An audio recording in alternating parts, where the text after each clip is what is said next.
Hello everybody, welcome back to another Bleach 5e update. Today we have update number 12, I believe, and we got quite a few changes. Now, this update and the next maybe one or two updates are going to be quite small, as I'm in the process of getting things packed up and moving into a new place, so I'm kind of busy with getting all that situated, and that's taking up a lot of time, and life is kind of hectic right now with that and a bunch of other things going on. So updates might be a little small and slow as I'm late on this video. Quite late actually. It's almost a week late, and I was hoping to get this done on Monday or Tuesday. So sorry about that. But let's go over the changelog for this week's change to the book. So the first one is the updated holo template, new holo player character template, adjusted SP costs for holo abilities, adjusted Visored, and changes to the Heilig Bogen. So not that much, pretty minor. I think the biggest ones would have to be the changes to the holo templates and adjusted SP costs for holo abilities and new holo abilities. Not that many got added, and just some numbers were changed around. But I think the biggest ones would have to be the holo template being changed around, as they weren't that great. And yeah, there's a few other systems as well. Even the Visored, I'm still thinking of coming back to it and changing more of it later on. But I wanted to make sure that the changes can coalesce more with the holo abilities and such, which I'll go over in a bit. But before we move on and going over the changes, I do want to let you guys know to please subscribe to the YouTube channel. It will help me out very much, especially if you like and share the video. Commenting as well helps support you out with the algorithm, as it's pretty tough and trying to get this book as widespread as possible. If you would like to help me out even further, I do have a Patreon, which will be up on the screen here with the current patrons that have contributed and been very helpful. There's quite a good amount of perks that we do. If you want to head on over to the link below and check on that out, but that would be greatly appreciated as well. So with that out of the way, let's move on over to the first update. So the holo template has been updated to be called the Menos Template, as that is the very low progression for the holos. As you can see here, the holo progression table also got added. This whole little section kind of got rearranged since I changed it. More of this like lore stuff, or what the Gillian, the Ajukas, and all that is. It's still the same. Just some reorganization of the table and the templates. So as you can see here, the holo progression table, holos start out as Menos. Once they get through 6 to 9, they become Gillian. Then 10 through 15, Ajukas, 16 to 20, Visored. And that's the hit die progression. This is just mainly a suggestion of what they should be. I mean, you can have a Menos that's like 6 hit die, or a Gillian that's 5 hit die. That's fine. It's up to you if you're a DM. But this is just more of a suggestion, and what I'm making these and basing all these stat blocks and abilities, it's based off of this progression table, but feel free to change that as you like. So let's go over the Menos template now. So when a creature becomes a holo, apply the following template to it. The creature type gains the holo creature type tag, so it'll still be whatever it is. Like if it's you find a undead something, it's gonna have all that, then becomes the holo tag. At the moment, I don't know how much I want to change or add of what that tag actually means in-game effects.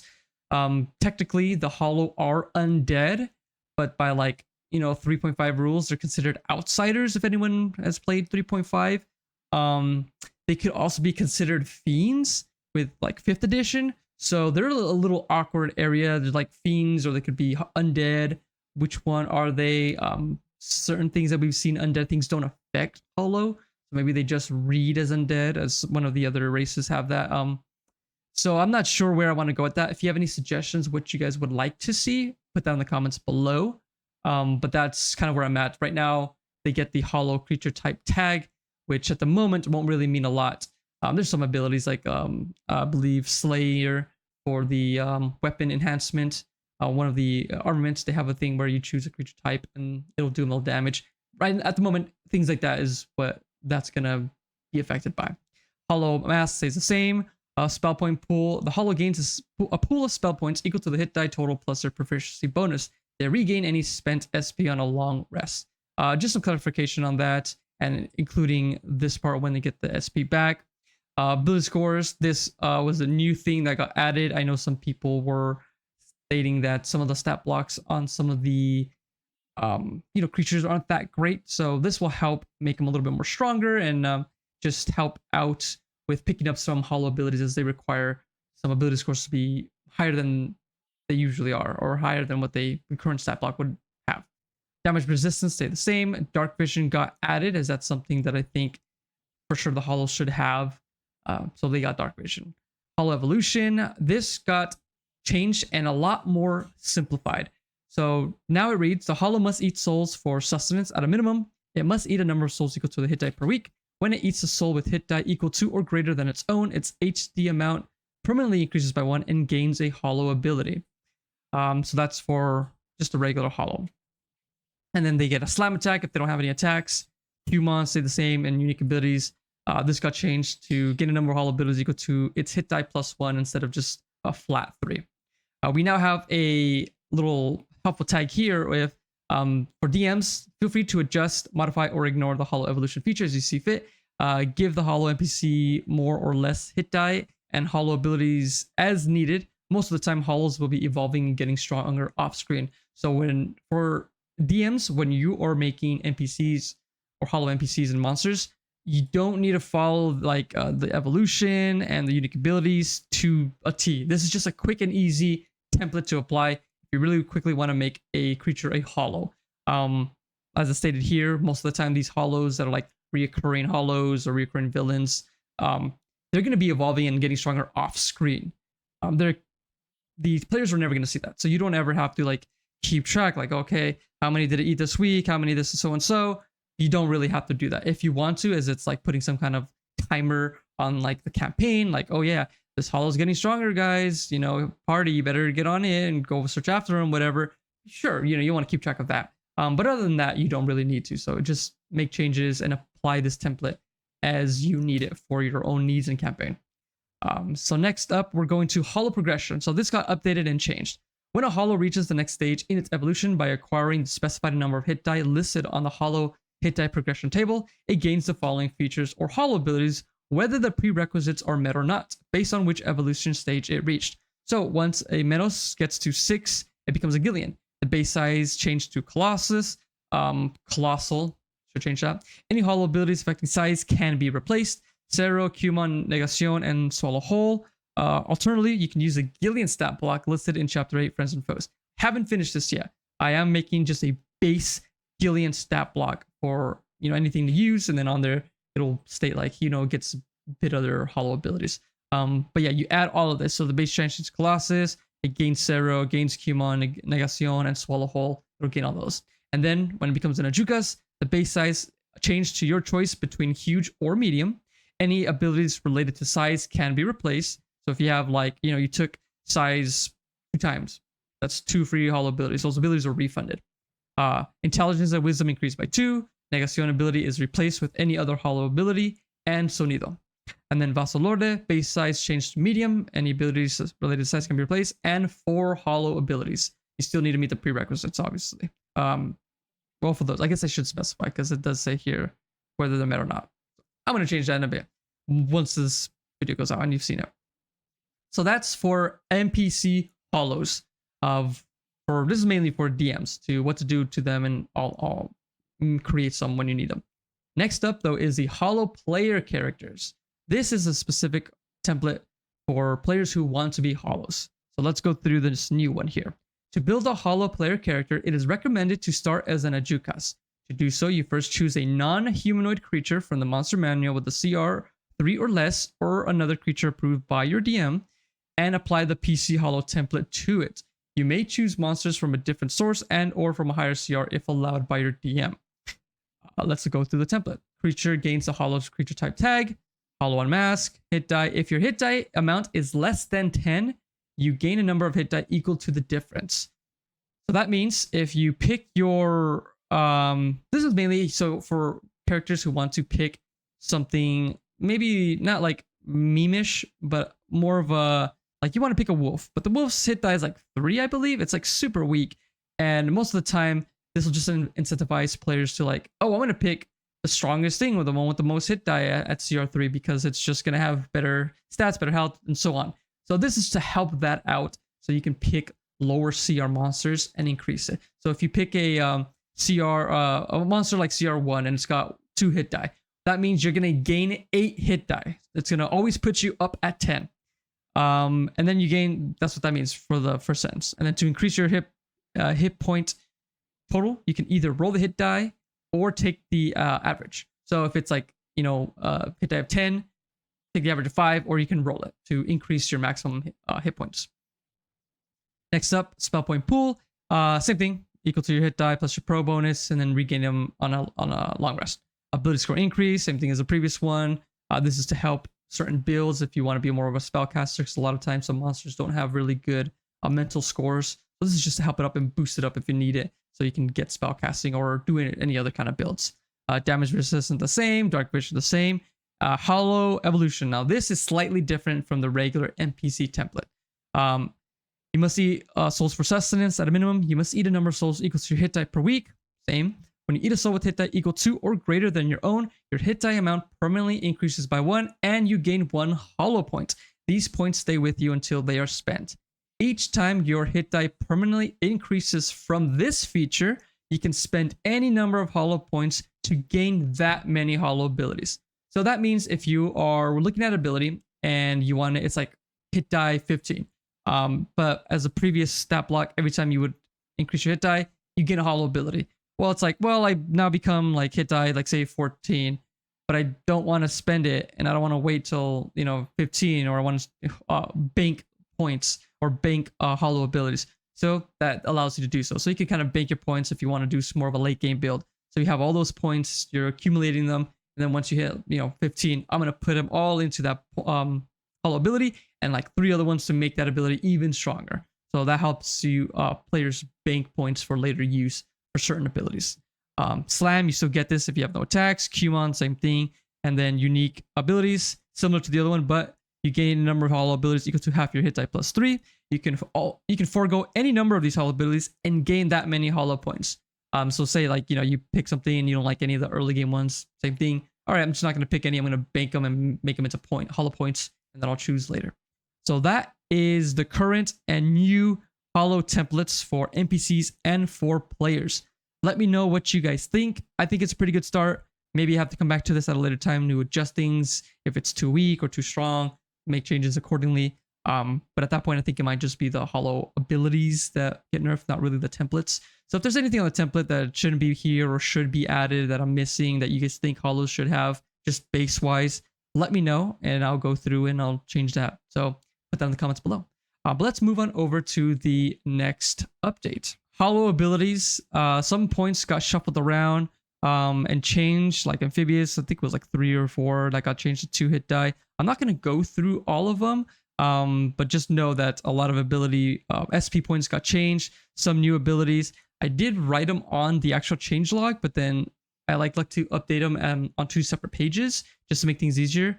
I think either something broke on gmbinder side or they made an update, which is unlikely as they kind of abandoned the site. I think just something broke on their end, so now I can't do that, and some changes weren't there or got added, so that kind of sucks. But you can go through and you'll see what's got changed. I'm gonna try to make a better point now of like for sure writing down. But the newest thing too, as you can see here, whenever a hollow ability requires a saving throw, the DC is 8 plus a hollow hit die plus their proficiency bonus. Some of these had like they have to make saving throws, but it never stated what the saving throw DC was. So I just added it to the top here. It doesn't look that great and it's a little ugly, but I just needed somewhere to put it right now instead of putting it in each individual ability because that would just take up so much space. So that's what it's currently at. But that's currently the new SP costs and hollow abilities that got added. You guys can go through them and take a look at them. Couldn't tell you which ones. I like dive attack. That's a new one here. That got added. But there's like a few other ones. There's like at least 4 abilities that got added. I'll be adding more intermittently. Probably by the time this video comes out, but at the moment that's what it's at. I might wait for the next update to do that just to make it easier for people to know what got changed instead of kind of like those stealth updates that I sometimes do. It's mainly just like fixed page pages that are broken or numbers and page numbers and stuff like that. But let's go on over to the next one for Visored. So most of it is the same currently at the moment. Right here, the hollow mask, you can let's see, what did I change here? Nothing there. Where was it at? Okay, here we go. Whenever you would gain a level, you gain a hollow ability. Your level here, this is like the biggest thing. Your level equals your hit die amount. So some people ask like, hey, some of these require hit dies. How do I pick these up, or when can I pick these up? That's just to make it easier. This is more of a veteran thing. I don't think a lot of newer players know this, but your level always equals your hit die. I know in some character sheets you can see like your hit die amount is equal to your level. So that's for certain things like that require hit die amount. I don't think it's a very big thing in 5e, but I put that in here just to clarify for those who don't know. Your level equals your hit die. So whenever you would gain a level, you gain a hollow ability or an armament ability. Starting at level 10, your hit die is increased by your proficiency bonus for the purpose of fulfilling hit die prerequisites for hollow abilities. So that's just to help you pick up those more higher level ones if you don't want to wait until like level 15 to pick up the 15 hit die one. So this is to help that out as well. And then augmented spiritual pressure. This is what I was talking about earlier. You retain your creature type, yet you register as a hollow to spells and other effects that detect the presence of the hollow creature type. Something like this for hollows. At the moment, that's all what it's going to really do. I might say on here they gain the creature type, hollow creature type tag, but I'm not sold on that yet. I think that's probably the best thing to do at the moment. But yeah, that's what I mean earlier about getting detected as a hollow for certain things. But that's that for the adjusted visor. Now let's go on over to the last change. The Heilig Bogen. So the bows got changed on here. I guess I should specify specifically the bow types. But anyways, so the longbow, shortbow, crossbow, webbow all got some minor changes. So longbow, it got changed to attacking at long range doesn't impose disadvantage on your ranged weapon attack rolls. Shortbow got changed when you would use your bleachtybw. You gain the same bonus on damage rolls. Crossbow, your Heilig Bogen deals additional. I think that stayed the same. Webbow, that one, it just got a nerf by one extra SP to use the bonus action to make more attacks. Just because the Quincy got more SP, so just nerf by 1 point. That's mainly the change. I do want to add 2 more bow types since we do see them within the final arc. The handgun and the cannon. The only problem is, on this page, as you can see, the table for the types is getting pretty big. I'm going to go through and play around with it and see how it looks like with another 2 types. Because, yeah, it's really weird. It's very small. Not a lot of room. So I don't know if I can add those 2 types just because of how much space it takes. But those are 2 types I want to add, and that's something to look forward in the next update. If I can fit that in here or make it some way to look a little bit better. But that's what it's going to look like. So that is the changes for those, and that's all the updates for this week. Come back next week. I will have another update as I'm a week late here, but every 2 weeks I update the book with some new things. So the next update is going to be next week, just because this video came out so late. Thank you everybody so much for taking a look. I do also want to celebrate the book is actually getting here. Let me double check on here. It's currently at 28,000 and about to be 600 views. Thank you guys so much for a lot of views. We're so close to hitting 29, and it's mind-boggling how much popularity the book has gotten. Thank you guys so much. I really appreciate it. And share the book. Join the Bleach 5e Discord where we talk about the book. As stated before, previous update, once I move and get settled in a new place, I do want to start a ongoing Bleach campaign with all the new updates and getting more testing going. My current one is about to end. We're about 3 sessions away from finishing. So that'll be done soon as well. It'll be online. I would like to record it. So if you are interested in being part of that campaign, you would require, a good mic and webcam to be able to do all that, because I don't want to I'm not a big fan of DMing online just because I like being in person, but I am willing to do it just because, more people want to be part of this camp, do a campaign with Bleach. So I'm willing to do that, but I'm going to need to see faces to be able to do my DM work. If you guys are interested in that. If we get enough people, I might do more than one campaign to see what my schedule is like later on, though, since right now at the moment I have a lot of free time, but my schedule is probably going to change sometime this month or next month. So I'll go based off of that. But thank you guys so much for enjoying the book. Thank you so much for being a supporter, whether you're a subscriber or a Patreon. I want to thank you so much. If you're not a subscriber to the YouTube channel, please subscribe. It'll help me out. Like and share the video. If you do want to support me further, as I stated, there is a Patreon link below that would help me out. You get great benefits. With all that said, thank you guys so much, and I'll see you next time.